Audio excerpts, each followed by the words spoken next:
The Biophilic Leadership Summit is the only multi-day conference entirely dedicated to biophilic projects, principles, and research, bringing together the top industry leaders in an intimate, natural setting to network, build partnerships, and learn from each other. This year's summit will explore biophilic placemaking and how we can use biophilic principles to promote health, happiness, and vitality in public spaces. In addition to fascinating presentations, delicious farm-to-table meals at Serenbe, and cocktails, this year's summit will feature a selection of biophilic experiences like forest bathing, bird watching, and more. So join us in Serenbe for the 6th Annual Biophilic Leadership Summit from March 24th to March 26th, 2024. Learn more about the summit and register today at biophilic.summit.com. That's biophilic.summit.com. We hope to see you there. Hey, Monica. Hi, Jennifer. So this week's conversation is so important. I really want to just get right into it. Tell our listeners about our guest today. Well, we're really excited about today's episode because we spoke with Drew Lanham, who is an author, a poet, and an alumni distinguished professor of wildlife ecology at Clemson University. His specialty is ornithology, which for those of you who may know, refers to the study of birds. As an avid bird watcher, Drew first gained national recognition in 2013. He published an article called 9 Rules for the Black Bird Watcher, and that drew attention to the dearth of diversity in birding, as well as the natural sciences more widely. And it drew national attention to the fact that birding is an escape for a very privileged few. You know, we didn't really talk about this specifically in the interview, but there's a pretty famous and obvious parallel we can draw in 2020 with the Christian Cooper incident in Central Park, how while participating in this really inherently gentle and thoughtful hobby of birding, his status as a Black man was completely weaponized against him. I remember this moment full circle because I was there in New York City when it was happening. It was really upsetting. Yeah, it was a terrible incident. So, unfortunate real-life example of some of the things that Drew speaks about in his article. But in addition to 9 rules, Drew is the author of a memoir called The Home Place, Memoirs of a Colored Man's Love Affair with Nature, which was the winner of the 2017 Southern Book Prize, the Reed Award from the Southern Environmental Law Center, and was also named Best Scholarly Book of the Decade. If all those accolades aren't enough to convince you to listen, I'll just add that it's a pretty breathtaking book, and I highly recommend it to all of our listeners. So without further ado, let's get to our interview with Drew Lanham. Well, hey, Drew, we're so happy to have you here today. Monica and I are super fans, so we're very appreciative for you to take the time and be with us today. Yeah, thank you so much. Thank you, Jennifer. Thank you, Monica. It's good to be here. Yeah, and you said you just came from Charleston, and where are you right now? I see some antlers above your head. At least they're not out of my head. That's right? good. Very true. I'm in Seneca, South Carolina, in the upstate, near the Blue Wall, the Blue Ridge Escarpment, about a half hour from there, but stuck geographically between the metropolises of Atlanta and Charlotte. So kind of in a sweet spot near Clemson University where I work. So I'm in a little studio called My Thicket, which is a writing shack that's become the Zoom room. So I love that. That's where I am this morning. I love that. Well, I'm also going to start by saying you might hear some background noise because I'm actually in my tent. So you might hear some birds, some wildlife. I had a squirrel break in last night. So I'm just putting that out there. All right. All good. It's all good. It's all good. I like that. A squirrel break in. I think that's good. Oh, it's a whole other story, but it's for another time. That was interesting. So Drew, I want to really start by just you giving us a little background. I mean, we know because we are the super fans, but can you give us a little background about who you are and what you do? Well, again, thanks for having me. I am at my heart, I guess I'm a bird brain. I've got lots of labels. I grew up in Edgefield, South Carolina, and so that's an extraordinarily rural place on a family farm. So that makes me a country boy. I'm a Black man, a Southerner, a bird watcher, a naturalist, a college professor, a poet, and an author. So I've got lots of labels, I suppose. But ultimately, I'm just someone who loves nature. That's that's probably my byline, my truest north, I guess. Mm-hmm. as a friend suggested yesterday, she asked me, she said, well, what's your true north? I love that. And it's loving nature. Yeah. That's the true north. That's beautiful. How did you get into it? How did you become somebody who wanted to get into the natural sciences? Was it the time in the country growing up, or, what kind of drove you? Well, I think, Monica, it was that was primary, I guess, and just growing up surrounded by woods and forests, fields and streams, and all of that was key.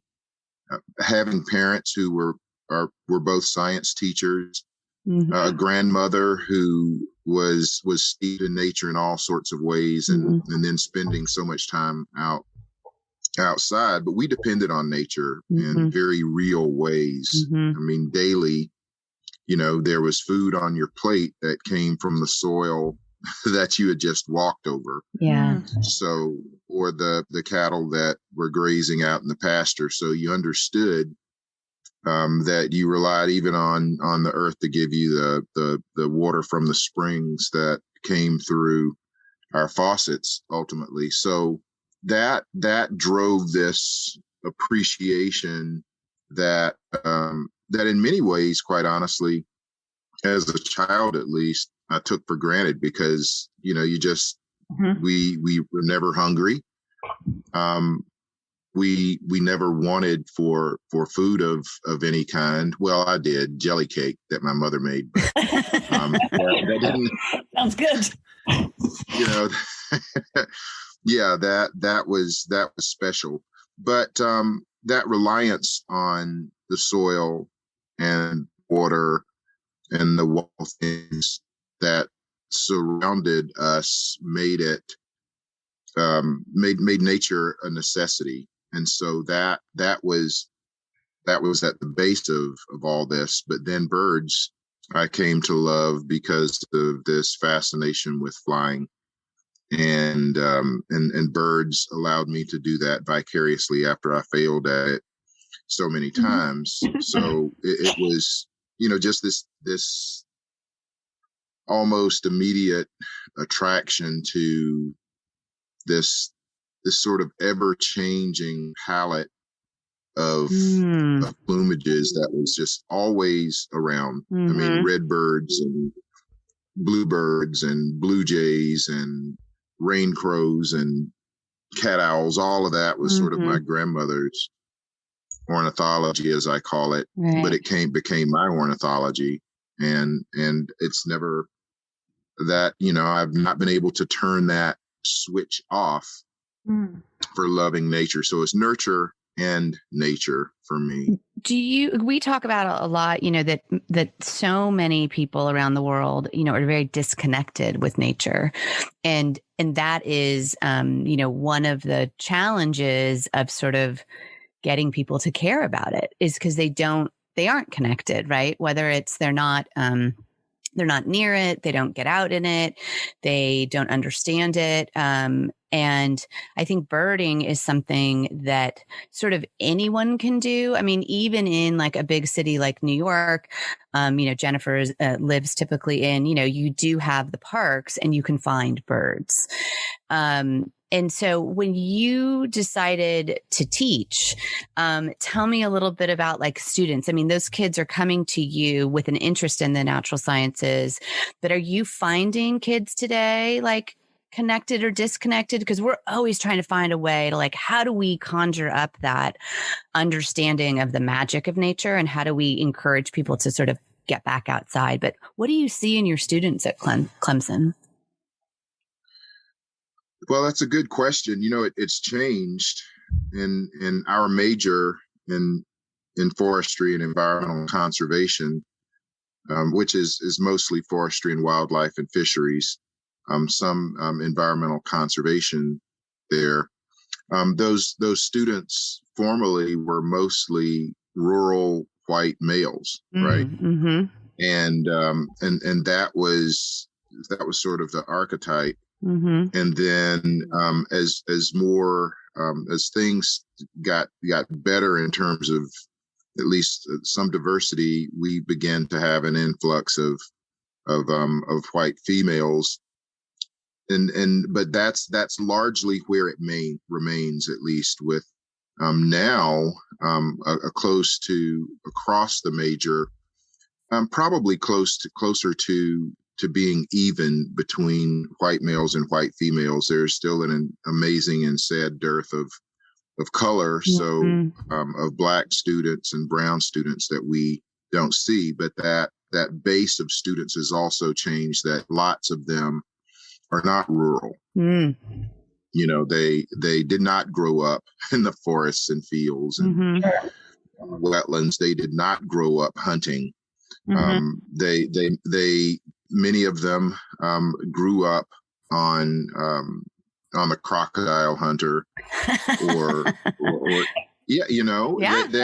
was the exposure. I grew up on Wild Kingdom and Marlon Perkins and Jim, us too. Yeah. Well, that was very different. It makes me feel old to say that. I know. But it's, so that base from going from rural to more urban or at least suburban sort of reflects society, and that disconnect from land. But one of the things that I think about in connecting and as I talk about this overwhelmingly rural upbringing that I had is that the connection still for me that I mentioned at the front end of our conversation was food, right? Food and water and clean air to breathe. And I think that's our way in, as much as I want others to love birds the way I love birds or other, what I call lesser beasts. The idea that we need to understand where our food comes from. I think it's central to our reconnecting to the earth. Yeah. So, as some people have the privilege of trekking to a Whole Foods or wherever it may be, that when you look at a map, we live in the midst of so many food deserts, so many people of color and rural people and impoverished people don't have whole foods to sustain them. But there's lots of fast food. There's liquor. There are all those things that are available that aren't good for you, at least in large volumes. So if we begin to roll back and think about our basics, I mean, we all got to eat. We all need water, clean water and clean air to breathe. So those students that we get, that's part of the conversation, even in an ornithology class that you begin to have. I mean, you've got to understand what different species of birds are depending upon for sustenance, for their lives, and to try to connect that to the students. Right. So their understanding of arthropod, of insect decline or insect outbreaks that impact some bird species. The question that you can pose to someone, it's amazing to ask someone where peanuts come from and they not know that they come from the ground. Right. That they think they come from trees. And that's, or that they not know that potatoes come out of the ground. And so those kinds of things, that's a disconnect. Yep. Right. They may not have ever seen, most people have never seen their meat blink. Right.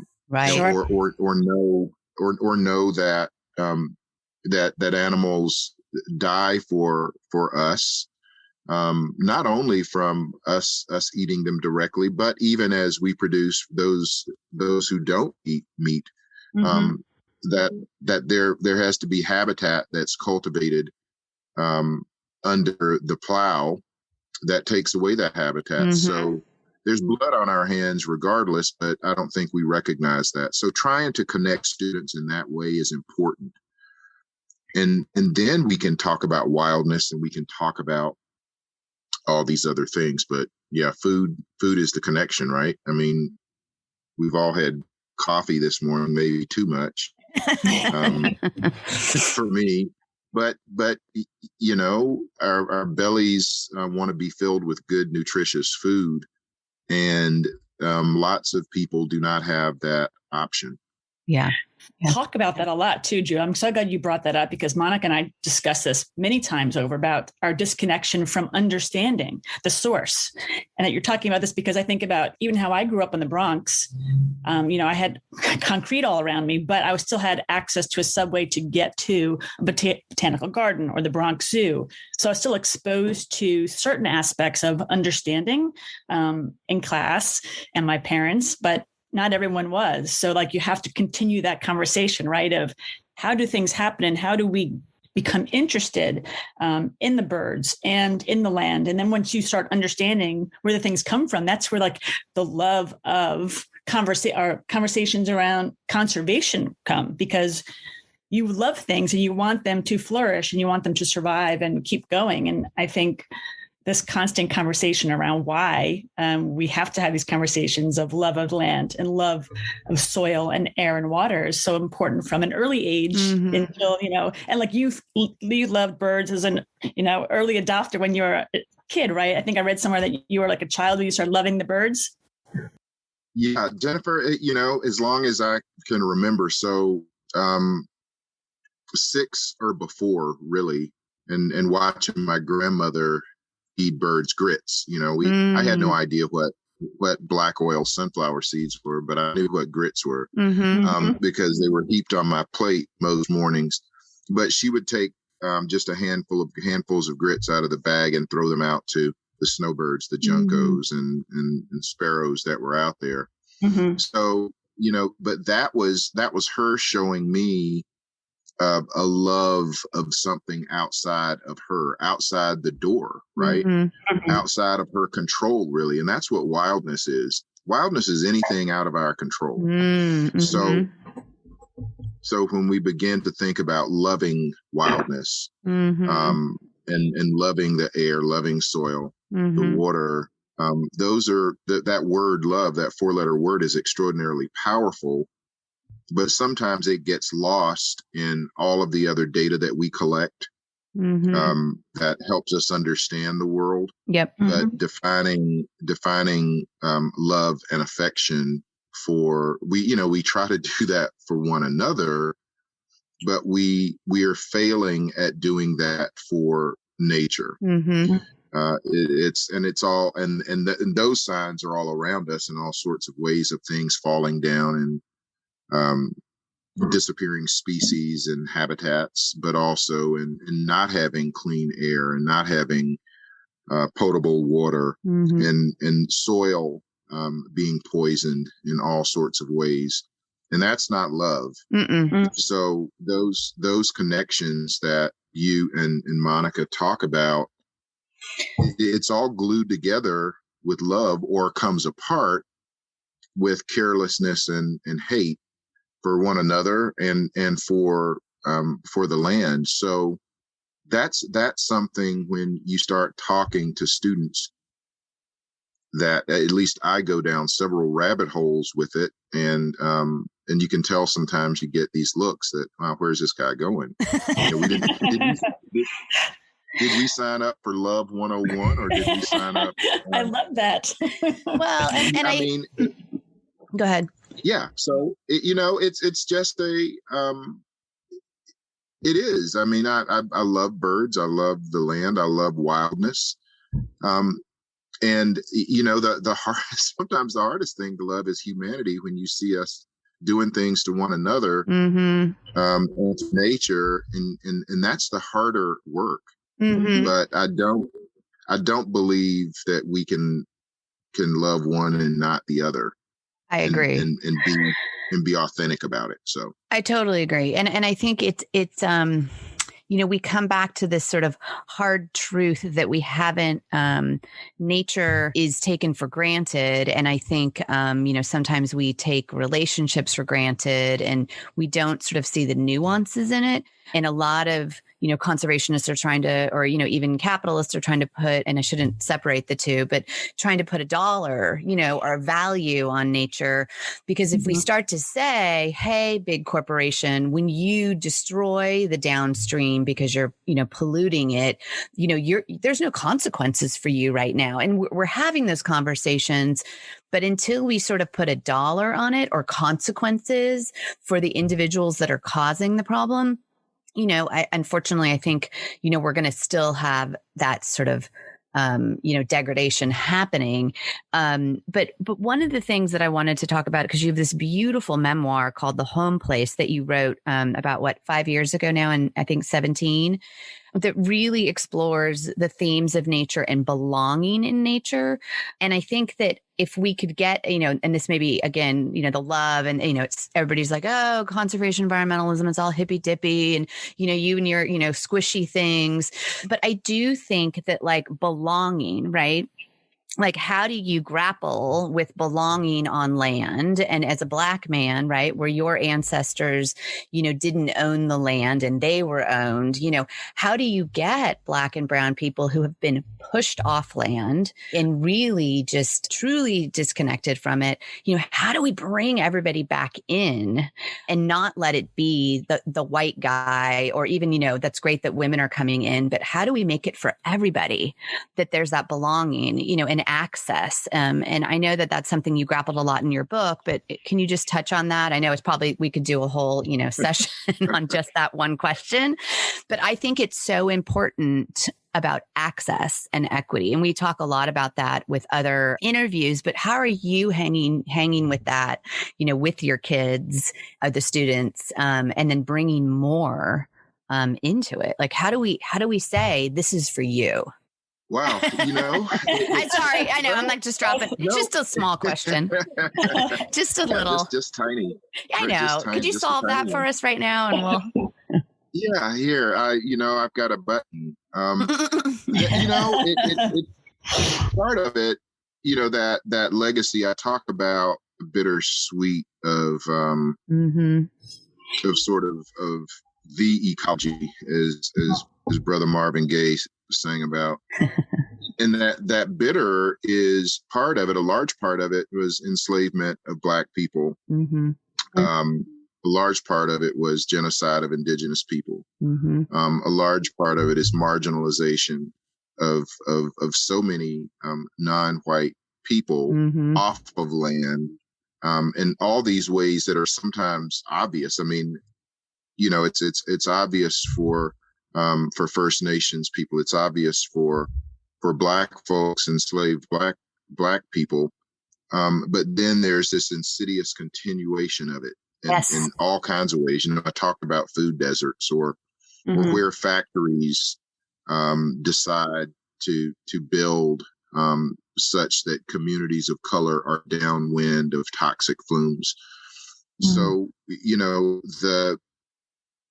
what's visited upon us as Black folks or as brown people is in some ways the worst multiplied. It's compounded by identity, by who we are. But I think that the way forward in some ways, at least for me as a Southern Black man, is to try to help people understand the importance of the connection and to reclaim, to take back ownership where you can, and you have legal help and those kinds of things through certain organizations. You can work to do that, but then psychologically to re-own, to repatriate your mind towards land that your ancestors worked for, died frequently on. There's the blood, sweat, tears, and toil in the soil that they have put down for you. So, for example, from the point of view of public lands, that's land that we all own. And land that you don't have deed and title to to even understand what went into that land. So that gives you then a basis for saying, well, you know what? I do have his real connections that I don't need to ignore. And so when it's time to speak up for a piece of land and what happens to it, and whether a factory builds there that's going to pay really an unlivable wage and create an unlivable environment for me downstream or downwind, that I need to fight for better, right? That I can't sell out again. I was sold out before with no choice. Now that I have some choice to be a part of a solution, that I need to be a part of that solution and not sit on the sidelines. And I got to fight for that. And that's, Monica and Jennifer, that's the activist part of conservation that I think a lot of conservation is uncomfortable with. Yeah. You could sort of get this deer in the headlight look when you say, "Oh, conservation is activism." Yeah. And people who maybe got into this quote unquote business thinking, "Oh, I'm just going to have to deal with wild things." No, you're going to have to manage people. What people do. We're the hardest beast to contain. Yeah. If we give other creatures a chance, it's amazing what they can do given the chance. Yeah. But for humanity, all of these things that we want and that we desire to access, to excess and access, that, in this Anthropocene, I call the Anthropocene the age of woe, WOE, but I also call it should be the age of woe, WHOA. Slow down. Yeah. Right. And so I say all that to say, again, to repatriate our minds, I love that. To give ourselves sort of a place in the conversation, not to wait for people to let us in, because it's been proven that they won't. Yeah. So you don't just knock on the door, go in, and then be a part of these conservation conversations that are not just about wild things, but they're about your well-being. So take it personal. Oh, I like that. Take it personally. That's fantastic. We have to care. We have to care. And Jennifer and I talk a lot about this, that, and I'll say the we, like really me, but like my cohort of like people that, I know, we get busy. I'm using like kind of air quotes, you're taking the kids to school, you're trying to get food on the table, you're trying to keep your job, you might have to get your car fixed, all these things that are your quote day to day. And then we stop. I don't want to say we stop caring, but then we forget, we forget that we should all be activists in our own way, choosing what that passion is for us. And obviously we're all sitting here talking about nature, and we believe that everybody should really understand and care more, because without it, we are nothing, right? We are part of nature. And so that sort of goes back to sort of that whole biophilia. And I have like a quote, from the home place that if I can read it. Yeah. Can I read it? Just to read Yes, it. I'm going to read your quote, Drew. But I thought that this was really great to share with the listeners. It's a little long, but I really love it. So to save wildlife in wild places, the traction has to come not from the regurgitation of bad news data, but from the poets, the prophets, the preachers, the professors, and the presidents who have always dared to inspire. Heart and mind cannot be exclusive of one another in the fight to save anything. To help others understand nature is to make it breathe like some giant, a revolving, evolving, celestial being with ecosystems acting as organs, and the living things with those places, humans included, as cells vital to its survival. And then my hope is that somehow I might move others to find themselves magnified in nature, whoever and wherever they might be. Drew. I love that so much. It brings tears to my eyes. This is the work that you're doing, that is so beautiful. And like, how do we amplify it? And I think I would love to hear more, like, how was this book received? And then your subsequent work, because I think you've written some really pointed, phenomenal articles. One was in Orion magazine that was 9 rules for the Black bird watcher, and then a Vanity Fair piece, which was about revelations for the Black American bird watcher. And I want to say that there is a 2021 piece that was noted. 2020, how am I going to be perceived as a Black man with binoculars? I loved that, because you're, as a white woman, I take for granted that I can walk into most spaces and not be looked at as a threat. I may be looked at as lesser, right? Sometimes, but I can take my binoculars and roll around wherever I am, and I'm probably not going to be, people aren't going to be concerned about me. But I think that how has your work been received? Because I think it's super important to start saying, rethink,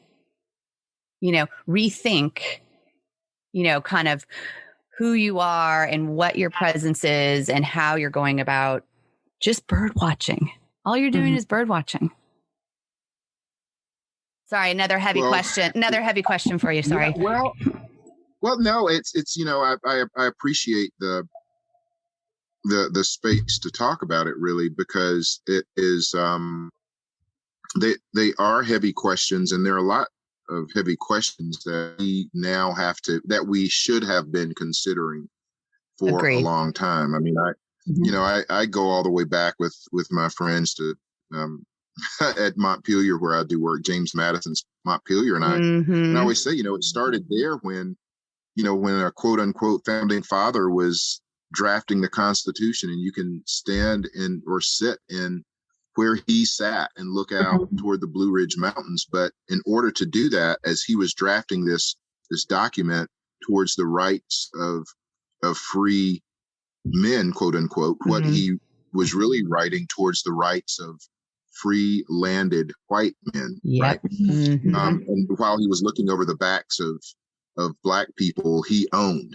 I know. So to speak to that hypocrisy from that historical hypocrisy that defines in many ways who we are, we have to unveil truth. And the way for me to unveil truth, my activism is in my writing. And I see each word hopefully as some sort of step forward in a march towards a greater truth. And sometimes that truth is my opinion, but my opinion is life as I see it through my lens, which is tinted Black. Yep. So in those ways, the words and how the work is accepted, mostly positively, I think. But then this piece that I just wrote for Audubon magazine, exposing really the history of who John James Audubon was as a slaveholder, and this genius artist, but a bad human being. He wasn't a good human being. Right. You're not a good human being if you own other people. No. If you abuse anyone, you're not a good human being. I'm not going to excuse that. So, when I write those things, I try to be what I call palms up, in that people understand who I am, that I'm not claiming any sort of perfection or high ground, but this is how I see things. Sure. So, the book has been well received, much longer than I thought it would from back in the day. It seemed so long ago. Right. But one of the interesting things is that I get letters and notes every week, multiples now, still, from people who will say, sometimes, I remember one note from an old white woman out in the sandhills of Nebraska who was saying, I know we're different, but this book also helped me understand some sameness between us. Mm-hmm. And then to get the notes from Black folks who say, you know what, thank you for writing this, for helping to bring out things that are important to us that maybe haven't been said. So, you know, it seems to have had pretty broad reach, and everything isn't positive. But part of what I like to do with critique is, that's a foundation to help me understand the work that needs to be done. And you know, and it's not people frequently ask in these meetings, they'll say, oh, well, how can we solve this problem? And I'll say, it's the thing to understand is that it's a process. Yep. There is no end to being better. Yep. My daughter, our daughter Alexis, once said, you know, she said, Daddy, there's good, but there's always better. Aww. And so if we strive for better, then that means the work's never done. Yeah. Yeah. And that can sound scary because, you know, at some point we all want to, you know, turn off the lights, you know, grab up our work and go home and put our feet up and not have to worry about anything. Yeah. But then we can do that. You know, we could go out and enjoy nature and do what we have to do.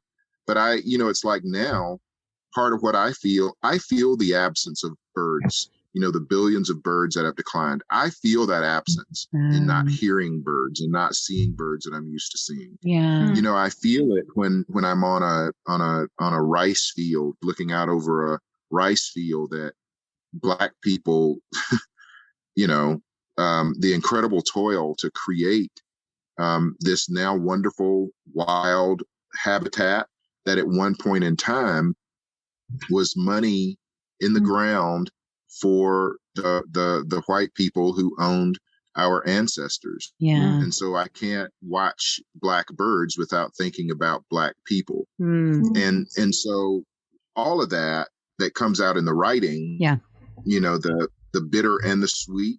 I want people to understand how much, back to that word, I love nature. But I also want them to understand the lens through which I view it and to think about their own lens. I don't just want them I don't want to bemoan Blackness. That's not what I'm doing at all. I celebrate who I am, who we are. But then to get a note from the Sandhills or wherever, and people find a way to unify behind that, that is the greatest feeling from the work. You know, so for y'all to call me, Monica and Jennifer, and say, would you talk to us about this? That's an opportunity for to expose, illuminate rather, but also and maybe to eliminate misperception, but to illuminate ways that we can work together to be better, to go from, you know, some bad situations to better. And that's the only way we're going to do it, is to have these conversations. Well, also there's this undertone of hopefulness, I think, in your work and what you say in your poems and your writing and the way you speak to it. There's really this underlying, this web of hopefulness I just hear in your voice. And it's really that beauty of hopefulness that binds us together, and love 101. And I think that really comes from nature too. And we love nature. We love one another. We want to uplift and teach and learn and continuously be better. Well, and I think also giving ourselves and giving others grace, kind of like you were saying. I really like that phrase. I hadn't heard, palms up, you know, where you're sort of coming, and sort of showing, it's like a dog, like the dog is not being alpha, kind of like rolls over. You're sort of coming to people saying, I am vulnerable. I don't have all the answers, but I want to be better. Right. And I think that's what these conversations can do is, it's hard to talk about some of these things, but we need to, but I think people need to know that it's okay to talk about them in a, you don't have to be perfect talking about it. You just need to talk about it. Right. And I think that's a big thing that I think about is giving myself grace, and being okay, being vulnerable and a little insecure about the things because, I don't know how to do the things. I don't have all the answers, but if I can continually seek out and be curious. And I think that's what nature also is like. Think about, nature is just a forever, beautiful, wonderful palette of curiosity. I mean, think of all the things we learn from it by just walking through a trail or a field, right? So I think grace is another thing, but I do want to sort of tack back a little bit to Audubon, because I think as a sort of somebody who doesn't, obviously we all know, I don't think anybody doesn't know quite who Audubon is, but sort of bringing up this history of, slave owner, but also potentially a Black man. That maybe he was biracial, but could pass. And I think that that's an interesting thing that I'd never heard. So how is that being received out in the world once that article hit in Audubon? I mean, I think it's fascinating, right? Like, whoa. It's been this sort of, it hit, it sort of dropped in this pool, and there was this initial wave of, and then, and then now there's this, as people find it, more people find it, there's this other wave of anger and really, why would you do that? How could you, first of all, tell the truth, but then how could you, being an ornithologist, how dare you expose this history that's gone that we shouldn't deal with? After all, we just want to watch birds. So you get some of that, and it's right now it's about half and half, of those people who say, thanks for illuminating this history and helping us understand how you feel and how this impacts you, and how you think it impacts how we care for birds and one another. And then the other half, roughly, are people who, I would say they're not probably asking to be friends on social media. But it points to me again, how much work there is to be done. That there are people out there who, and I'm not telling people not to enjoy birds. And as I say in the article, I mean, I'm looking, I turn over my left shoulder and I look at my Audubon print of yellow-breasted chats. It's absolutely beautiful. But guess what? I know who painted that. I know the artist. I know that he was having issues with who he was.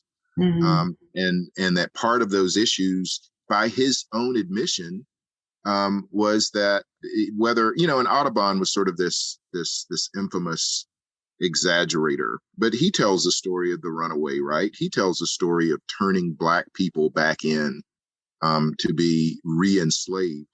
So who does that? Right. Even if you make it up. Totally. So, I ask people to just sort of take a step back and put it into current context.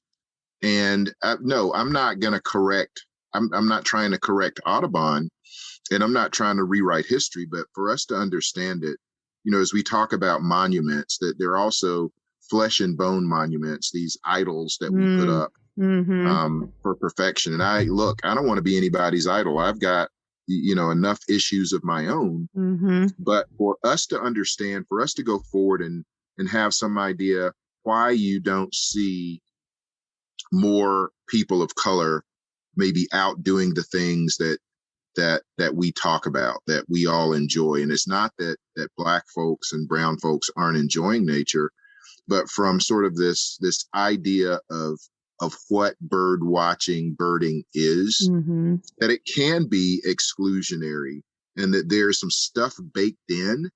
There's some stuff baked in that that excludes.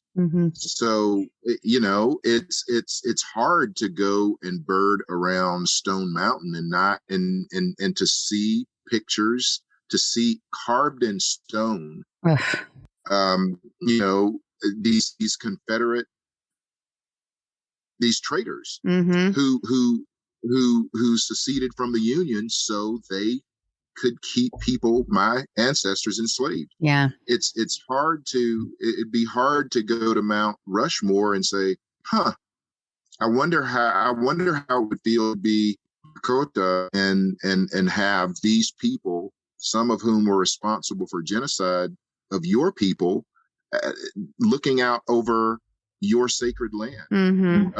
How does it feel to be a part of an organization with a name of someone who painted beautiful birds, but then thought less of human beings than he thought of the birds? So little of those human beings that they were disposable to him. Yeah. And that's the word that I've begun to use, disposable. That enslavement is disposable humanity. Yeah. And anyone who looks at anyone, I mean, we can talk about enslavement, we can talk about misogyny, we can talk about all kinds of bias. When you have that kind of bias against people to abuse them, you see their lives as disposable. And I can't let anybody like that by with a pass to say, oh yeah, but he had a big bird list. Right. He's okay. Yeah. It's like, no. Context, history, so important.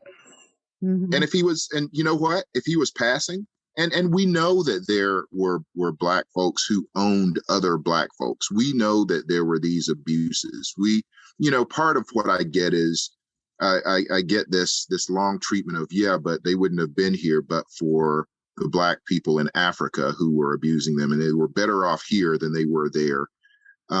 Sort of this revisionist rewriting of what chattel enslavement and institutionalized racism is. So, you know, part of this now, Monica and Jennifer, is this, you know, we're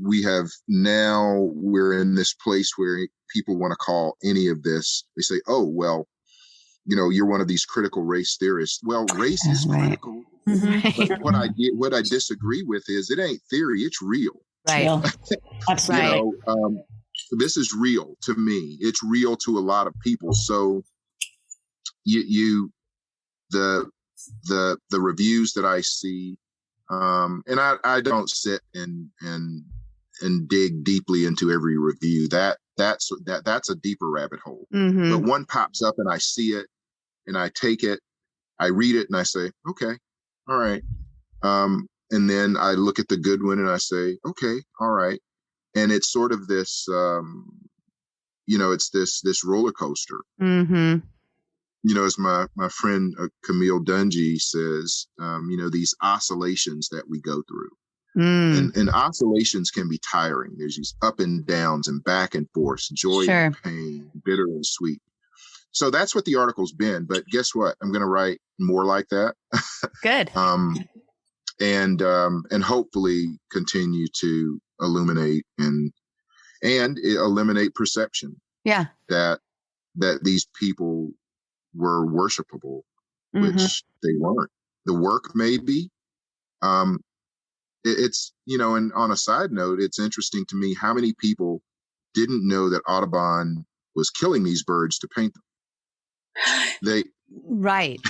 I had read that at some point and thought, I'm very conflicted about this, you know, because to your point, I mean, the outcome, it was beautiful work, but like the way he got there, then we, you know, and I'm a hunter, right? So it's not, but I'm not So, we have to, and we look at scientific collections, we can look at all those things, but ultimately the sort of cognitive dissonance that people allow to develop between demigods and their ideas can create these blind spots, these elephantine blind spots that they can't get around. And that's part of what that article revealed to me, just the blind spots that people have. Yeah. Well, and so many people, and, myself included, you just want to put the blinders on. You want to just go, oh God, oh no. If you tell me that, now I have to deal with it, because once you know it, we talk about once you know, you kind of can't unknow. Yeah. And so, and I think with so much of, culture, if people don't agree, they want to weaponize it sort of against you, whatever. And, and sort of, isolate, it's this thing. So it's you're doing critical race theory and it's this thing over here. And it's like, no. This is history and context and, truth telling, and let's have those conversations. And again, I think, as somebody who was a kid who grew up in California, didn't really understand the South and the history. And, I got a very kind of white bread, pun intended, history of it in the public schools. So, but, so even my kids growing up here in the South, getting the education and then just the awareness, right? The way they teach now is so much deeper. Anyway, so like Jennifer and I talk a lot offline, just, I'm getting my own history redone by seeing it through my kids' eyes beyond, the reading and the education.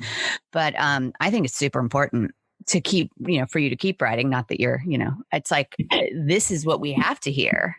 Right. Yeah. And then talk about it and say, oh, how does that make me feel? Or, he was this demigod, Audubon. And now how do we take this information, and we can still revere his art potentially, but how do we have a nuanced understanding of who he was and maybe why he even created it, right? What was he escaping, in his mind? Well, maybe. Again, that's the thing that's interesting to me. Talking to an artist friend down in Charleston yesterday, and we're working on a project to expose ornithology in some of these ways that are important. And for me, I always tell folks, when I stop learning, it's time for my ashes to be in the wind. Yes. Right. Yep. Because we have this capacity in our brains, hopefully, to take information, assimilate, and again, be better somehow after we learn than before. And some of the things that help us learn it's not pleasant. But if all we're depending on is being fed pleasant news, then we're going to spend a lot of our time in lies, in myth. And so this mythology, that people, and a mythology is important, right? Ask the Greeks, ask the Romans, ask lots of people. But ultimately, I don't think that we can go forward in this whole conversation about quote unquote saving nature, because it's really not a question. It's really not about us saving nature.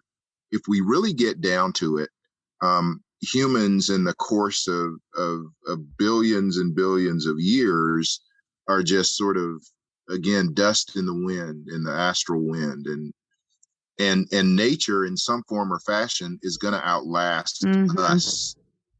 And so really this conversation is about us saving us in this context. It's almost like we're in this giant sort of a terrarium, and we got to figure out, while we're in this terrarium together, how we're going to live without making it so unlivable that we all perish in this horrific way. And you, when you put it in that context and understand, okay,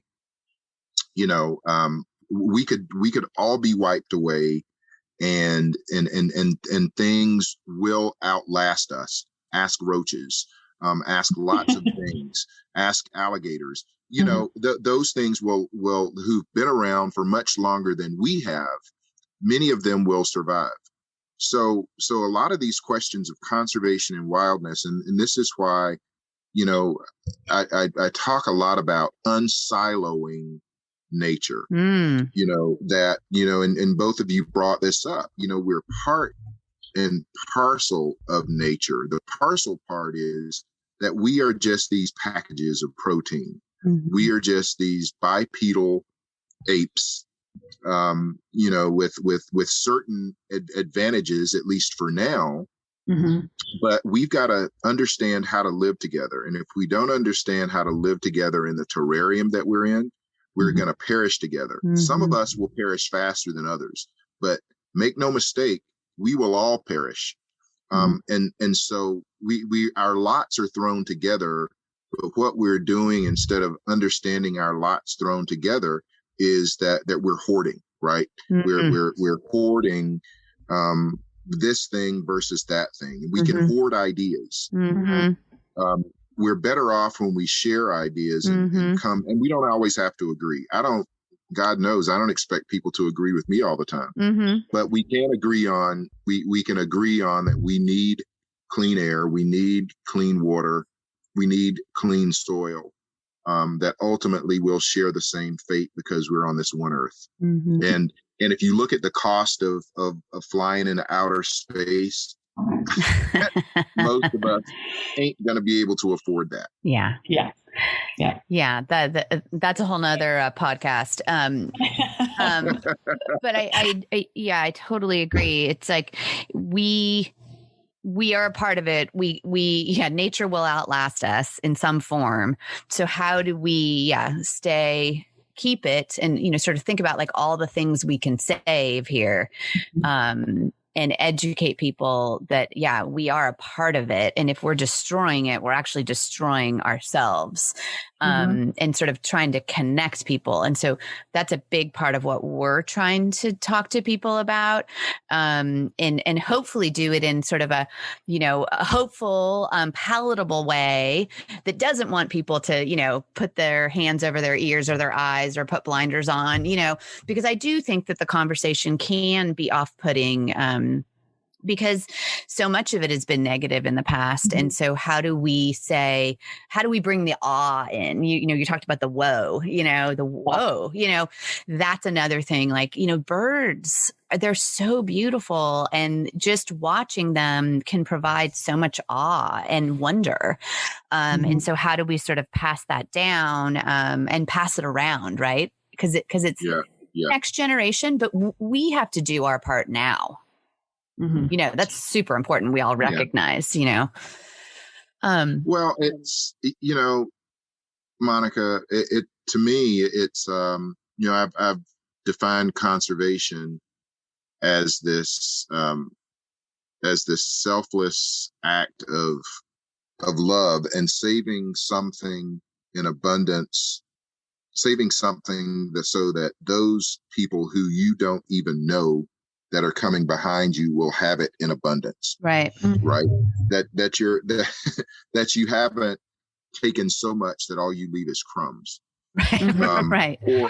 Or that the terrarium is so soiled that those coming behind you will live in worse conditions than you were in. So, you know, Leopold talked about, you know, the greatest task of living on a piece of land was not spoiling it.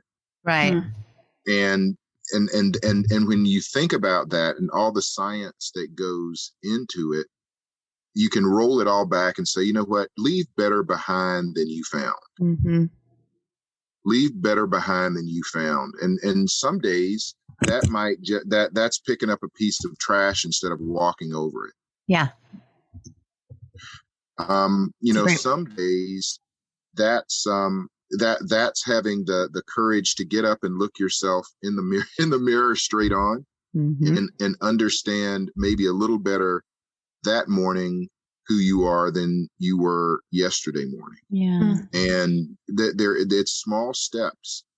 And it can be overwhelming. I think about back in the old days when we would have these drills and we'd have to crawl under our desks and tuck our head between our knees, as if that was going to save us from the mushroom cloud. It wasn't. Yeah. But but that mentality is not what I want to encourage. I want to encourage people, everybody, to get out wherever you are, to get out, look up, and let a bird, accept that grace of that bird's flight, whether it's a pigeon or a peregrine falcon, that bird is gracing you in some way with its presence and this unbelievable ability to fly through this ocean of air that we are dirtying up. And so but it's also the air that we breathe. I don't want people to take a bunker mentality to racism and misogyny, and homophobia and all of these biases. Don't tuck your head down and say, well, I just don't want to hear about it. It's bad news. Because you can't watch birds with your head tucked between your legs. You can, but guess what? You're doing it in such a way that it only means anything to you. And that's selfish. Yeah. And what you're telling me is that as long as you see the bird and put it on your list, it doesn't matter if anybody else ever sees it. Right. So, take your binoculars down, untuck your head from that place where you got it, and see us, right? And see, when I say see us, you see that I'm a human being with these joys and pains, these demands, the sum of which should not be demands. See us as a collective, and then see us as a collective. When I say us, I'm talking everybody. Yeah. That we're all in this together, and then see us as a collective of not just humanity, but also the wild things in this system. And then you begin to get some idea, what? What I do affects this person or that person or this thing and that thing. And you go through life in sort of a different way. Yeah. Right. You don't go through as if you're the last human on earth and everything only matters for you. It matters for somebody else. Yeah. What a beautiful statement. And I want to keep talking to you for a few more hours, Drew. But I think that's a perfect way to end this conversation, because you're right. It's all about how we inspire others, how our actions really can take hold into other beings. And you're doing that work every day. And I'm so inspired by you and your work and your love of birds, because I think in the past year, I have also fallen so much more in love with the birds around me, thanks to COVID, that silver lining of COVID. But I just want to say thank you. Thank you for your enduring work and your continued work and your teachings of striving to be, we can all be better. Yeah. And thank you for joining us. You. What a joy. Yeah. I know. I want to have like 5 more hours with you. Talking. Thank you so much, Thank Drew. you both for the work you're doing. I appreciate the forum. And again, this is a conversation that I hope others join. But thank you for the work that you do. And thank you for having me today. Oh, thank you so much. Drew. Okay, so first of all, wow. At the end of our podcast, we typically give a pretty call clear to action, such as donate here or check out this fashion label. But I don't really know if we have that same extent here, but I think that's okay. Yes, totally. The lessons that I took away from this conversation were much bigger, like life lessons almost. Same here. What did you get out of it? Well, so we talked mainly about the human relationship with nature and then how race factors into that in a major way. So these are big, difficult issues to work through. And I think the refrain that I would keep coming back to is what Drew said towards the end: leave behind better than you found. We don't have to be perfect. We don't have to agree all the time, but we have to be good stewards of the land and of each other, and in many ways, save ourselves from ourselves. Yeah, I think you mentioned this in the episode, but I was also struck by the undercurrent of optimism and hope in Drew's work. The way he writes about birds and nature, he really strikes a perfect balance of being a realist and not seeing the world through rose-colored glasses, yet also appreciating the beauty of nature and the potential of what could be. And to that point, it's really about saving ourselves from ourselves, because nature is going to be here in some form or fashion with or without us. So we really need to do our part to recognize how interconnected we are with the fate of the planet. So, the other thing I think we talked a lot about is this notion of blinders. The Audubon article is such a great example of that. Once I know, now I have to deal with it. Once I see something, I can't unsee it. This resistance Drew received from the article is really interesting to me. It's like the birders' version of a Confederate monument, or heritage, not hate. In order to move past this ugly history, we have to confront it. We have to see the full picture in order to then deal with it, to grow, and then to become better. If you have blinders on, you won't know what you don't know. But what do you do when you do know and you have that information? I love what his daughter said about how there is good, but there is always better. I love that. Okay, so to wrap it up, I would highly, highly encourage our listeners to check out the articles linked in our show notes and to read The Home Place.